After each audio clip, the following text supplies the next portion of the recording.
Assalamualaikum students, welcome to our second class on stress physiology, which is water stress, also called as drought.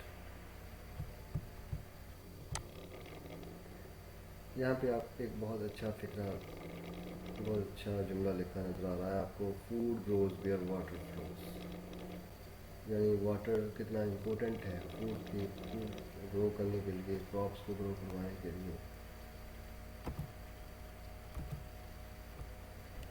Water stress, इसकी शुरू की कुछ slides हमने पहले भी डिस्कस कर ली हैं, लेकिन अब हम इसको दोबारा से भी डिस्कस करेंगे। Water stress, drought is the water deficit conditions.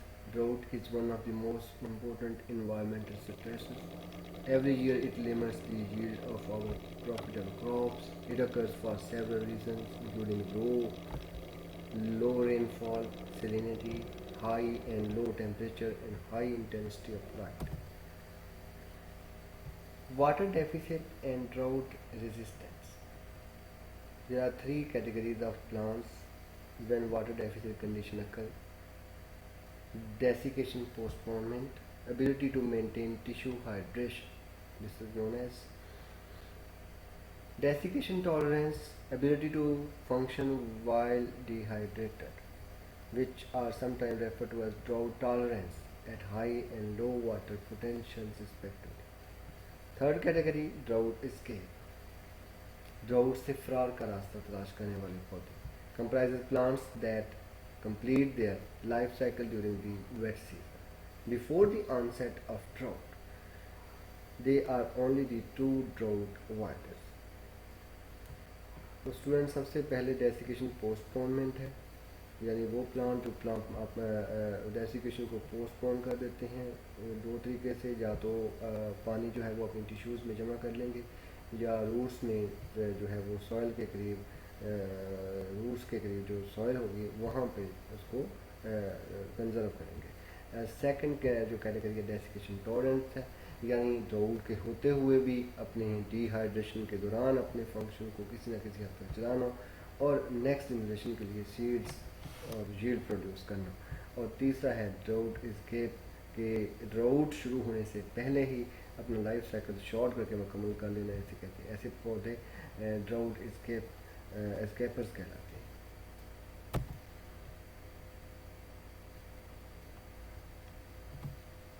Drought resistant strategies vary with climatic or soil conditions. The water limited productivity of plants depends on total amount of water available on the water use efficiency of the plants. A plant that is capable of acquiring more water, जो ज़्यादा पानी हासिल करते हैं, or that has higher water use efficiency will resist drought better. और जो बेहतर, जिनका वाटर यूज़ एफिशिएंसी यानी इनमें ट्रांसपिरेशन लो कर लेते हैं, पानी को कंजर्व ज़्यादा करते हैं, ऐसे पौधे जो होते हैं वो ड्राउट को बेहतर तरीके से जो है वो फेस कर सकते हैं। Some plants possess adaptations such as C4 and CAM modes of photosynthesis that allow them to exploit more arid environment. तो अब जानते हैं कि C4 और कैम मैकेनिज़्म पौधों में डेवलप ही ऐसे इसलिए हैं कि उनमें जो वाटर जो है उनकी कंजर्वेशन की जाती है, जैसा कि कैम मैकेनिज़्म है क्रेसुलेशन इस मेटाबॉलिज्म डेजर्ट प्लांट्स में जो होता है वो फोटोसेंसर का जो लाइट पीरियड होता है वो दिन के वक्त लाइट रिएक्शन जो होता है वो डे लाइट में मुकम्मल कर देती हैं, लेकिन डार्क पीरियड कह लें या कार्बन डाइऑक्साइड फिक्सेशन का जो प्रोसेस है वो कंप्लीट नहीं करते, बल्कि वो एट नाइट वो मुकम्मल करते हैं। और नाइट में टेम्परेचर में डिफरेंस, यानी आउटसाइड टेम्परेचर और प्लांट के टेम्परेचर में डिफरेंस कम होने की वजह से जो वाटर एवेपोरेटिव लॉस ऑफ वाटर है वो ना होने के बराबर होता है। इसलिए ये जो मैकेनिज़्म है फोटोसेंसिस के C4 एंड कैम, ये दोनों ही वाटर को कंजर्व करने के लिए, वाटर को बचाने के लिए ड्राउट वाले एरियाज़ में पौधों में ये डेवलप हुए हैं। Modes of photosynthesis that allow them to exploit more arid environment. In addition, plants possess acclimation mechanisms that are activated in response to water supply. Water deficit can also be defined as any water content of a tissue or cell that is below the highest water content. Normal water content से किसी भी rate में पानी का लो हो जाना water deficit condition कहलाती है. Water deficit allows changes in developmental processes. Water stress has several effects on growth, one of which is a limitation in leaf expansion. सबसे पहला जो प्लांट पे अफेक्ट होता है वो उसमें लीफ के एक्सपेंशन में कमी आ जाती है, यानी reduce leaf area. Leaf area is important because photosynthesis is usually proportional to it. जितना लीफ एरिया ज़्यादा होगा उतना ही फोटोसेंसिस का रेट भी ज़्यादा होगा. बट ज़्यादा लीफ एरिया जो है वो ट्रांसपिरेशन भी ज़्यादा करेगा, तो इसलिए पौधा जैसे ही वाटर डेफिसिट कंडीशन स्टार्ट होती हैं तो पौधा अपने लीफ एरिया को कम कर लेता है, यानी पत्तों को गिरा देता है. However, rapid leaf expansion can adversely affect water availability. Drought is key. If precipitation occurs only during earlier growth periods, then accelerated early growth can lead to large leaf areas. शुरू में पानी मिल जाने से पौधा जो है वो बेहतर तरीके से अपना लीफ एरिया जो है वो मुकम्मल कर लेता है. बट सेकंड फेज में, रिप्रोडक्टिव फेज में अगर ड्राउट फेस करनी पड़ जाए, what if the final reproductive season remain dry, then only those plants that have some water available for reproduction late in the season or that complete the life cycle quickly before the onset of drought exhibiting drought escape will produce seeds for the next generation. वो पौधे जो final season होगा जिसे आप reproductive जो है वो उसका फेज कहेंगे, जिसमें फ्लावरिंग और सीड फ्रूटिंग और सीड्स वगैरह बनते हैं, अगर उसमें ड्राउट उसे फेस करनी पड़ जाए तो क्या होगा कि वही पौधे उसको फेस कर पाएंगे इस कंडीशन को, जो ज़्यादा बेहतर तरीके से वाटर को कंजर्व कर सकेंगे या अपना लाइफ साइकिल जो है वो तेज़ी से मुकम्मल कर लेंगे, शॉर्ट कर लेंगे. These strategies will allow some reproductive success of the plants. Decreased leaf area is an early adaptive response to water deficit. Water deficit condition जैसे ही स्टार्ट होती हैं तो सबसे पहले प्लांट अपना लीफ एरिया को कम करने की कोशिश करता है, बिकॉज ज़्यादा लीफ एरिया, ज़्यादा ट्रांसपिरेशन लॉस वाटर का होगा, तो इससे बचने के लिए उसे लीफ को कम करना होगा. तो लीफ का एरिया कम करने के लिए जो अटैचमेंट साइट होती है लीफ की ब्रांच के साथ, वहाँ डेसिकेशन, वहाँ एब्सीजियन लेयर प्रोड्यूस की जाती है.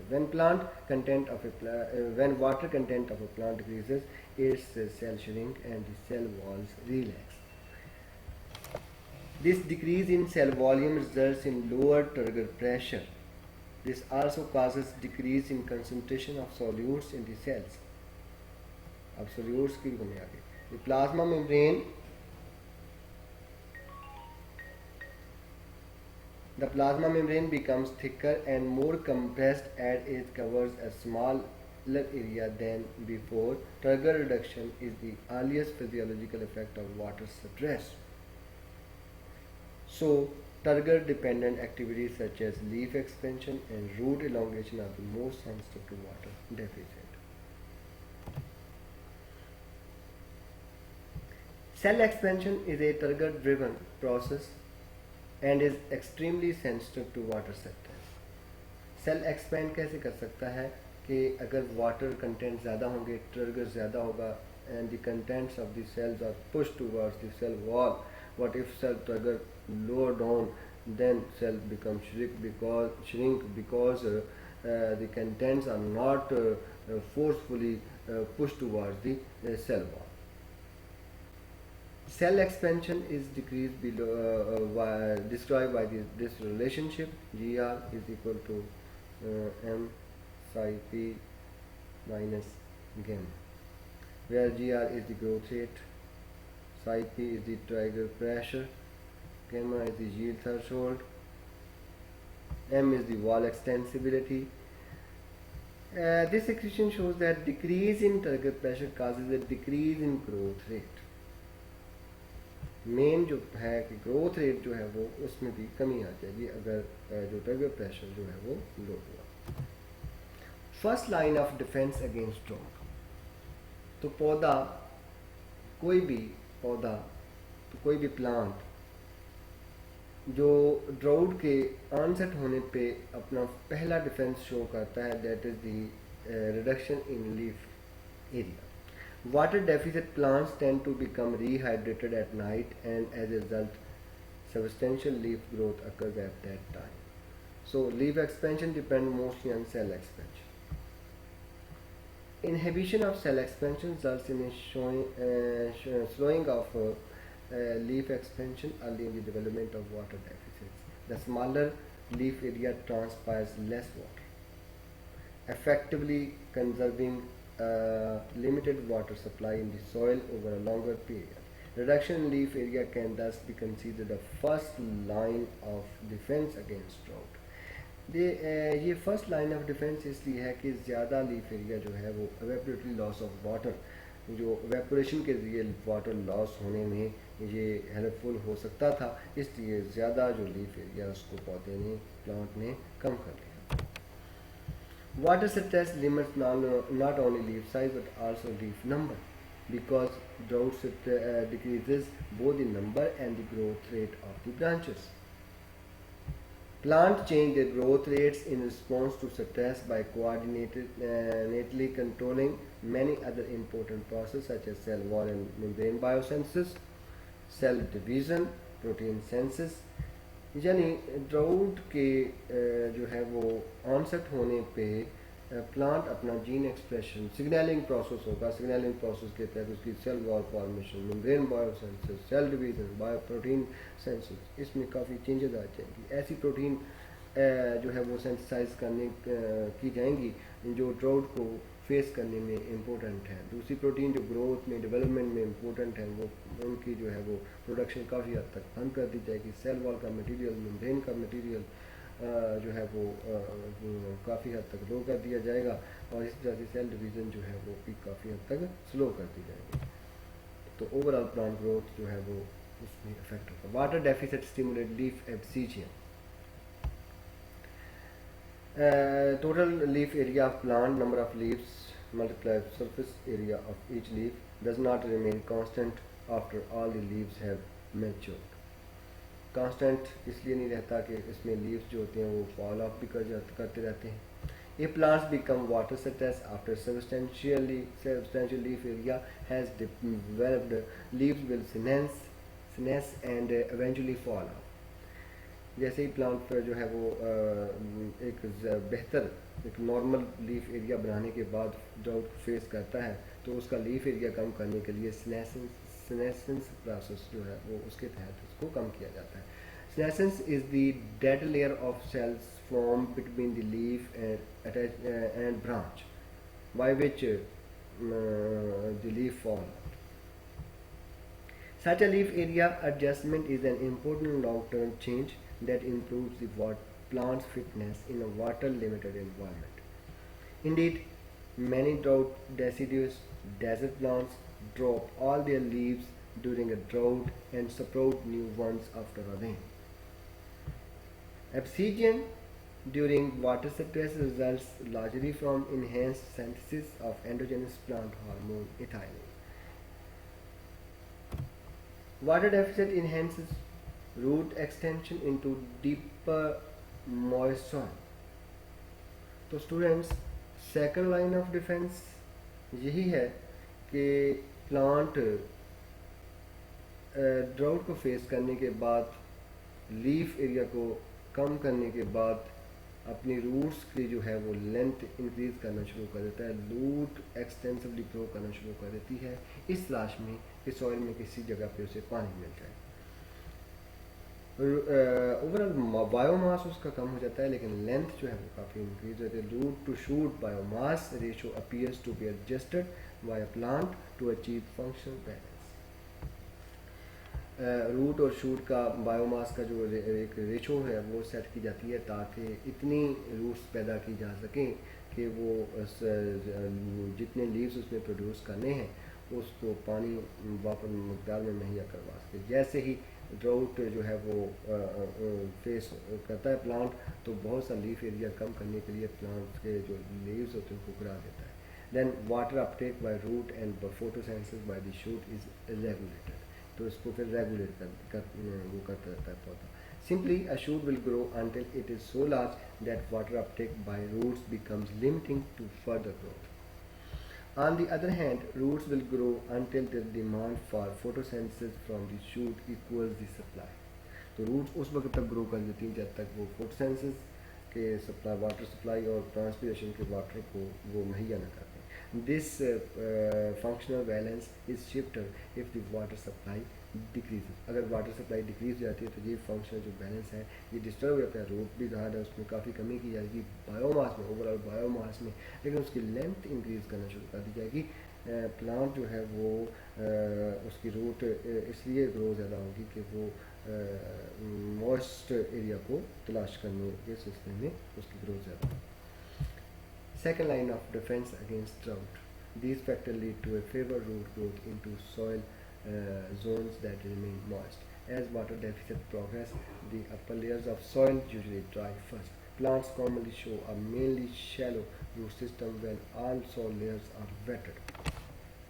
On the onset of drought, loss of shallow roots and proliferation of deep roots occur as water in top layers of the soil is depleted. जैसे ही टॉप लेयर में सबसे पहले डिप्लीशन होगी water की तो जो है वो डीप रूट सिस्टम जो है वो ज़्यादा डेवलप होना शुरू हो जाएगा. Deeper root growth into wet soil can be considered a second line of defence against drought. Stomata close during water deficit in response to abscisic acid. A third line of defense against drought. Stomata को plant close कर लेगा, इससे जो है इसे कहते हैं third line of defence.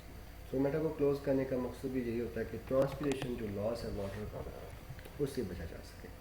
When the plant has reach the full leaf area before initiation of stress, other responses protect the plant against immediate desiccation. Under these conditions, stomata closure reduces evaporation from existing leaf area. Thus, stomata closure can be considered a third line of defense against drought. How should stomata close during drought? Uptake and loss of water in guard cell changes their trigger and modulates stomatal opening and closing. This is the normal process. As the guard cells are located in the leaf epidermis, they can lose turgor by evaporation to the atmosphere. Decrease in turgor causes stomatal closure by hydropassive closure. Second mechanism called hydroactive closure closes the stomata when the leaf, whole leaf or the roots are dehydrated and depends on metabolic process in the guard cells. A reduction in the solute content of guard cells results in a water loss and decreased turgor, causing the stomata to close. Solute loss from guard cells can be triggered by a decrease in water content of a leaf. Abscisic acid (ABA) plays an important role in this process. Abscisic acid is synthesized continuously at a low rate in mesophyll cells, then accumulates in chloroplasts. When the mesophyll cells become mildly dehydrated, two things happen. Primarily, some of the abscisic acid stored in the chloroplast is released to the apoplast of the mesophyll cell.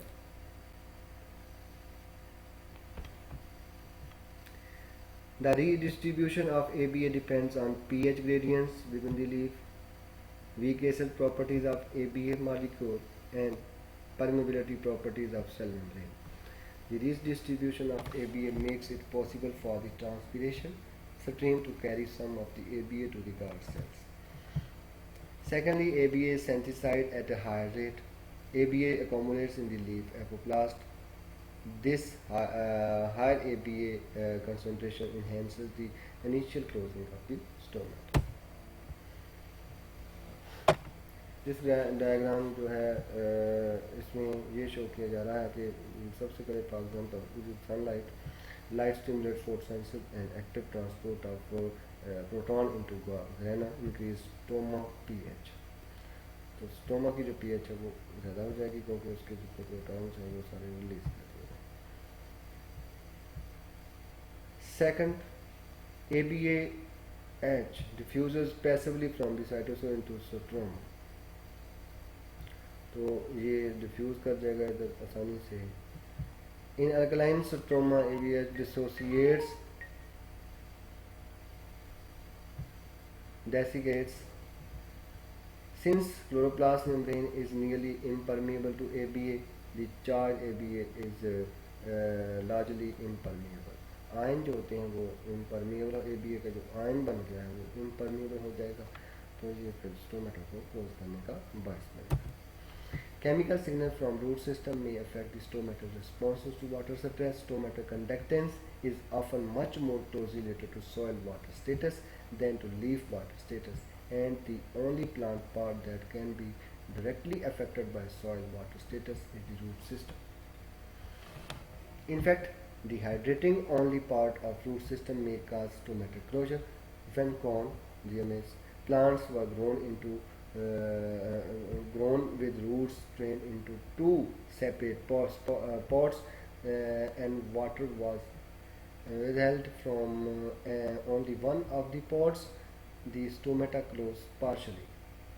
यानी आप एक pot है उसके दो हिस्से कर लें, एक में आपने वाटर डेफिसिट कंडीशन जो है वो डेवलप की है और एक में आपने जो है वो जैसा कि ये आप डायग्राम देख रहे हैं, इस साइड में आपने वाटर डेफिसिट कंडीशन जो है वो प्रीवेल सेट की हैं और इधर जो है वो नॉर्मल कंडीशन है, वाटर मौजूद है, लेकिन इस वजह से भी पौधों में काफ़ी हद तक स्टोमेटा क्लोजर हो जाएगी, क्योंकि रूट में वाटर लॉस जो होता है ये स्टोमेटल क्लोजर का बायस बनता है।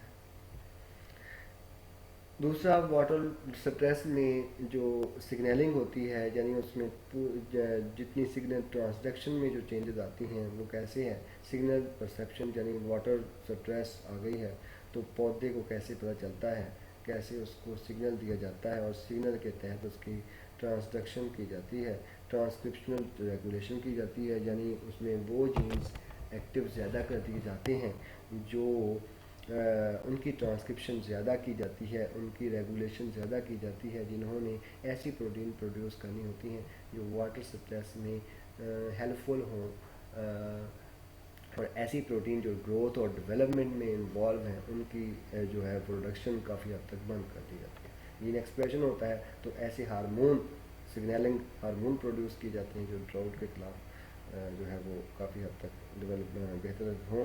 ऑस्मोटिक एडजस्टमेंट की जाती है, यानी ऑस्मो प्रोटेक्टेंट्स जो हैं वो इनकी प्रोडक्शन ज़्यादा कर देने के बाद osmotic adjustment, stomate regulation, opening and closing जो है वो किसी हद तक फोटोसेंसिस लोअर लिमिट्स में, और इसी तरह से detoxification. This is the cellular overall cellular response when there is water suppress. External morphological changes, plants जो है वो एक्सटर्नली कैसी जो है वो कंडीशन शो करेगा when there is water suppress. Root development, root की डेवलपमेंट ज़्यादा करेगा, डीपर रूट्स बननी शुरू हो जाएंगी। Leaf area reduce, leaf area में काफ़ी ज़्यादा कमी आएगी क्योंकि ज़्यादा लीफ एरिया जो है वो ज़्यादा वाटर को लॉस करने का बायस बन सकता है ट्रांसपिरेशन के लिए। Limit water loss, improve water Uptake ability, tolerance and survival में जिस स्ट्रेटजीज इन्वॉल्व हैं, improve water Uptake efficiency, limit water loss यानी ट्रांसपिरेशन से भी बचाना है, वाटर को कंजर्व करना है, टिश्यूज़ में जमा करना है, और C4 या कैम मैकेनिज्म यूज़ करने हैं, तो ये है tolerance and survival strategy, survival and tolerance. Thank you.